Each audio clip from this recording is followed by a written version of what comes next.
जी नमस्कार, अस्सलाम वालेकुम सब लोगों को। मेरे इस लाइव में मैंने टैग कर रखा है अनुपम खेर साहब को। आज मैंने उनका इंटरव्यू सुना न्यूज़ 18 पे। आप लोगों ने नहीं सुना होगा, अमीश साहब के साथ ये आपस में बैठ के जुगलबंदी कर रहे हैं। मेरे कुछ सवाल है अनुपम साहब से। आपके टिकटॉक के वीडियो कई बार हमारे पास भी आ जाते हैं, अच्छा है, आप लोगों को हंसाते हैं। वैसे भी कॉमेडी में आप अच्छे ही रहते थे। विलेन में तो एक ही रोल किया था आपने, डॉक्टर डैंग का, कर्मा पिक्चर में, आपको याद होगा, मैंने देखी थी। मैं 8वीं या 9वीं कक्षा में हूँगा जब। अनुपम खेर साहब, मैं अमेरिका में रहता हूँ पिछले 20 साल से। आपने कुछ उसमें चीज़ें कही थी अपने आपके जो इंटरव्यू में, उसी के ब्याह में मैं कुछ आपसे सवाल करना चाहता हूँ। सबसे पहले तो मुझे ये बात बताइए, तो कश्मीरों पंडितों का क्या हुआ जिनकी आप आवाज़ उठा रहे थे? पहले तो ये बता दीजिए। आज तक उनका तो कुछ हुआ नहीं, वो एक फेज़ आया, एक उबाल आया और फट करके नीचे चले गया, ठीक है। दूसरा, आप मुझे बताइए कि आपका यहाँ पे एक सीरियल आता है एम्स्टरडैम करके, जिसकी कोई टीआरपी भी नहीं है, कोई देखता भी नहीं है उसको, ठीक है। और आप ये बोले अपने इंटरव्यू में कि आपने अमेरिका में कई लोगों से बात करी, अपने दोस्त से, उसने कहा कि जो कोरोना वायरस जिस तरह से इंडिया हैंडल कर रहा है बहुत ही काबिल तारीफ है। आप लोग नेशनल मीडिया में बैठ के झूठ बोल रहे हैं लोगों के साथ। आपको ये बोलना नहीं आया कि वहाँ पे इंडिया में टेस्ट नहीं हो रहे, अमेरिका में ज़्यादा टेस्ट हो रहे हैं। आपने कोरोना वायरस को एक जोड़ने का जिसने काम किया था, जिसने कोरोना जिहाद का वर्ड का आविष्कार किया है, वो आपका इंटरव्यू ले रहा था। आपने उससे ये नहीं बोला कि तूने कोरोना जिहाद कैसे बोला। अमेरिका में 30,000 लोग मर चुके हैं, यहाँ पे भी किसी ईसाई जमात ने मारा है क्या? किसी ईसाई जमात ने मारा है यहाँ पे? कौन है, किसने मारा है? आप लोगों ने उसको कोरोना जिहाद का नाम दे दिया, ठीक है। देखिए अनुपम खेर साहब, चापलूसी एक वक्त तक अच्छी लगती है। एक डबल रोटी में भी ज़्यादा मक्खन लगा देते हैं ना, तो अच्छा नहीं लगता। उसमें मक्खन जितना लगाना चाहे ना उतना ही लगाना चाहिए। आपका क्या, मक्खन बहुत ज़्यादा लगाते हो आप। अब आपके पीछे, इसके पीछे क्या मंशा है मुझे नहीं पता। आपको आगे जाके राज्यसभा की टिकट चाहिए क्या नहीं चाहिए। आपकी बेगम साहब है चंडीगढ़ की मेंबर ऑफ पार्लियामेंट, सबको पता है। और मुझे जितना अंदाज़ा है ना, खेर साहब आप तो अभी अभी आए हो इस खेल में, मुझे जितना अंदाज़ा है ना आपको नहीं है। जैसे आपकी लाइन में आप बेहद अच्छे एक्टर हैं, नो डाउट अबाउट इट, कोई इसमें दो राय नहीं है। मैंने आपकी एक पिक्चर देखी थी डैडी करके, बहुत ज़बरदस्त। और आपकी पहली पिक्चर आई थी सारांश, वो तो अनबीटेबल मूवी थी। आज भी मैं देखता हूँ कई बारी। मगर जो अभी जो आप वो कर रहे हैं ना, हरकतें कर रहे हैं, ये देश हित में नहीं है। आप झूठ बोल रहे हैं देश में, देश की मीडिया में बैठ के आप लगातार झूठ बोलते चले जा रहे हैं, ठीक है ना सर। तो ये हरकतें आप ना करें, ये अच्छा रहेगा खेर साहब। क्योंकि क्या होता है, अंधभक्त के पीछे भी अंधभक्त होते हैं, समझ रहे हैं ना। अंधभक्त के पीछे भी अंधभक्त होते हैं, आजकल वही हो रहा है देश में अपने। आप किसी के अंधभक्त हैं, आपके भी कोई अंधभक्त हैं, तो अंधभक्तों की जो ट्रेन चालू हो जाएगी ना, तो देश का जो इंजन है ना वो गिर जाएगा। तो ये ना करें आप। और मुझे उस बात का जो मेरा सवाल किया है मैंने आपको, मुझे ये ज़रूर बताइए कश्मीरी पंडितों का क्या हुआ।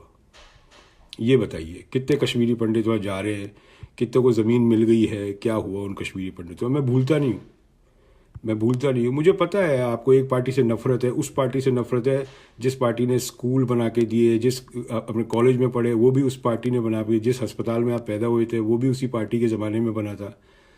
अभी आप लोगों में क्या हो गया ये मुझे समझ में नहीं आता। और आप इसका भी मुझे जवाब दीजिए कि जो 30,000 आदमी अमेरिका में मरा है, वो किसी ईसाई जमात ने मारा था क्या? किसी ईसाई जमात ने मारा था? इसका सवाल का जवाब दीजिए।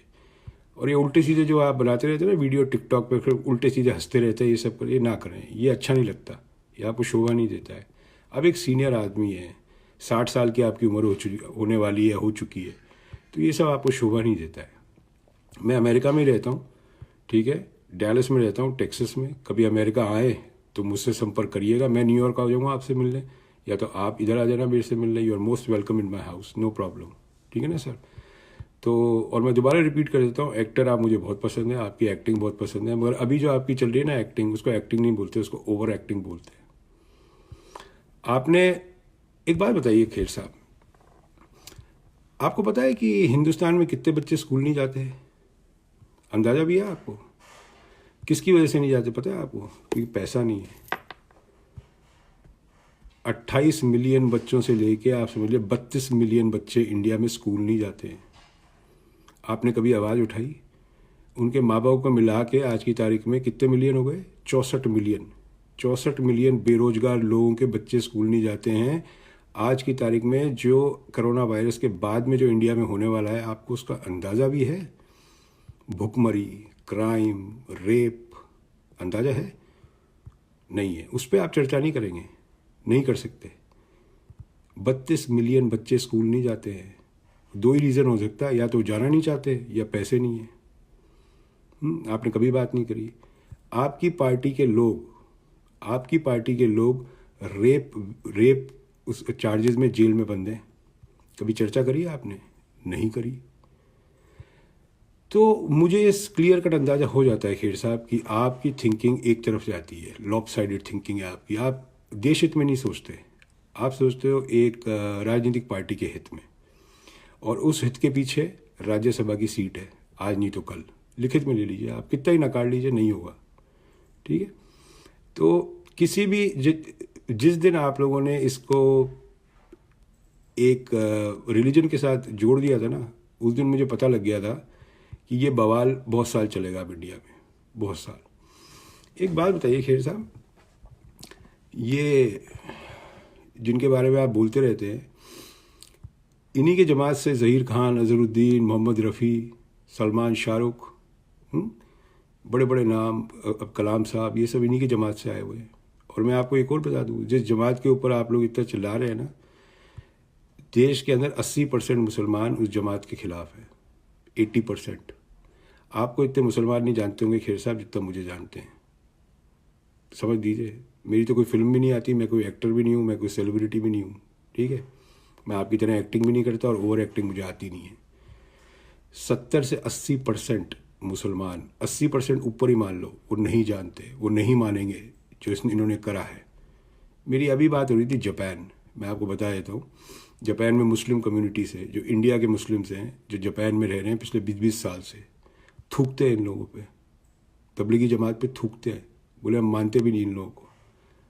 तो आपने एक जमात को लेके सारे मुसलमानों को कटघरे में खड़ा कर दिया। अब मैं बताऊँ इसका क्या इफेक्ट होगा आने वाले टाइम में? आपको पहले ही बता देता हूँ, मैं हरदम बता देता हूँ। जब स्कूल खुलेंगे ना, छोटे बच्चे, क्योंकि आपने उनके जहन में डाल दिया है, एक छोटा बच्चा एक छोटे बच्चे को बोलेगा तो जमाती है। आप सोच रहे हैं किस तरह का माहौल क्रिएट कर रहे हैं आप? आपकी खुद की इंडस्ट्री में ये हाल होगा, आपकी खुद की इंडस्ट्री में हाल होगा। तो ये छोटे मोटे सवाल है। कभी आप तो बड़े लोग हैं, कभी समय मिले तो बता देना मुझसे संपर्क कर सकते हैं आप। ठीक है? और दूसरा, अमीश भाई, आप तो यार अमेरिका के प्रेसिडेंट से भी बहुत बड़े आदमी है भाई। 5 मिनट का टाइम मांगा है आपसे मैंने यार, और क्या मांग लिया? देखो, मैं किसी के पीछे पड़ जाता हूँ ना अमीश भाई, तो मैं छोड़ता नहीं जब तक काम ख़त्म नहीं होता। 5 मिनट का आप टाइम दे दो मुझे, मैं आप ही के स्टूडियो में बैठ के, आप ही की स्क्रीन पे आपकी धज्जियाँ उड़ा दूंगा 5 मिनट में। और एक काम करो, अगर आपको 5 मिनट नहीं देने हैं तो मुझे आपका एयर टाइम चार्जेस बता दो, 1 मिनट का आप क्या चार्ज करोगे? मैं आपको पैसे देने के लिए तैयार हूँ 5 मिनट के। आपके चैनल को 5 मिनट के पैसे देने के लिए मैं तैयार हूँ। मैं 5 मिनट आपके चैनल पे आऊँगा, आप और मैं सिर्फ। ठीक है? और मैं साबित कर दूंगा कि आप एक फेक नेशनलिस्ट हैं, साबित कर दूंगा मैं। देखो अमीश भाई, मेरे अपने चैनल से पता करने के लिए मुझे बहुत कुछ पता है। ठीक है? प्रॉपर्टीज़ के बारे में पता है, बहुत कुछ पता है, मुझे वहाँ तक मत जाने दो आप। पर मैं वो देश के सामने बताऊँगा। मुझे ऐसा धंधा बताओ जिसमें 5 साल में आदमी 50 करोड़ रुपए कमा ले सिर्फ न्यूज़ पढ़ने के, मुझे बताओ। ठीक है? और फाइनली मैं बता दूं भाई लोग, आप लोगों को जितने भी हो, आप लोगों को जितने कमेंट करने ना करो यार, जिन लोगों को उल्टा सीधा है, मैं किसी का जवाब नहीं देने वाला। अब कुछ नहीं, मैंने एंड कर दी है बात। अब जो भड़ास निकालनी है निकालो। मुझे तो उन जो बच्चे जो स्कूल नहीं जाएंगे, जो बच्चे स्कूल नहीं जाते, इंडियन एक्सप्रेस की रिपोर्ट है, मेरे दूसरे पेज पर डाली हुई है, 32 मिलियन बच्चे स्कूल नहीं जाते हैं इंडिया में। इसका मतलब 64 मिलियन अडल्ट के पास 2 वक्त की रोटी भी नहीं है देश के अंदर, और आप लोग बड़ी बड़ी डींगे मार रहे हैं। बहुत खूब भाई, बहुत खूब।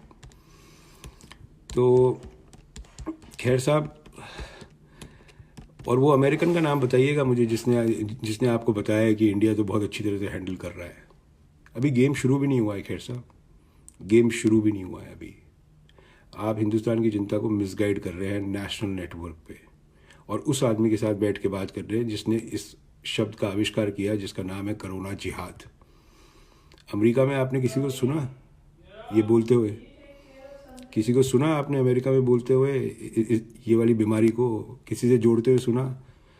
खैर साहब, आपका तो पता नहीं, आपसे पहले एनआरआईज यहाँ बहुत बैठे हुए हैं जिन्होंने देश का तिरंगा ऊपर कर रखा है खींच के। हम लोग धंधे में, लॉयर्स में, डॉक्टरों में, राजनीति में बहुत यहाँ पे बहुत ज़्यादा ताकतवर है। ठीक है साहब, ये आप भी जानते हैं और हम भी जानते हैं। तो वहाँ तो आप कुछ और बोलते हो इंडिया में बैठ के, और यहाँ कुछ और बोलते हो बैठ के। तो आपकी जो ये दोगला रोल चल रहा है ना, डबल रोल, ये मैंने पकड़ लिया है। ये डबल रोल मैंने पकड़ लिया है। और मैं फिर रिमाइंड करता हूँ आपको कि कश्मीरी पंडितों का क्या हुआ। ऐसा कौन सा मुसलमान है जो कश्मीर में बैठा है और बोल रहा है कि कश्मीरी पंडितों को अंदर नहीं आने देंगे? बता दीजिए आप। मैं आपको एक जगह बताता हूँ, यहाँ पे लेक चार्ल्स करके जगह है, लेक चार्ल्स, ठीक है, लुजियाना में। उसमें 40 कश्मीरी परिवार रहते हैं, लेक चार्ल्स अमेरिका में 40। और सबसे अमीर परिवार जो था कश्मीर का वो मेरे घर के पास रहते हैं। ठीक है, वो यहाँ पे 11 साल पहले शिफ्ट हुए थे। सबसे अमीर परिवार है। ओके, मैं आपसे उनकी बात कराना चाहता हूँ डायरेक्ट।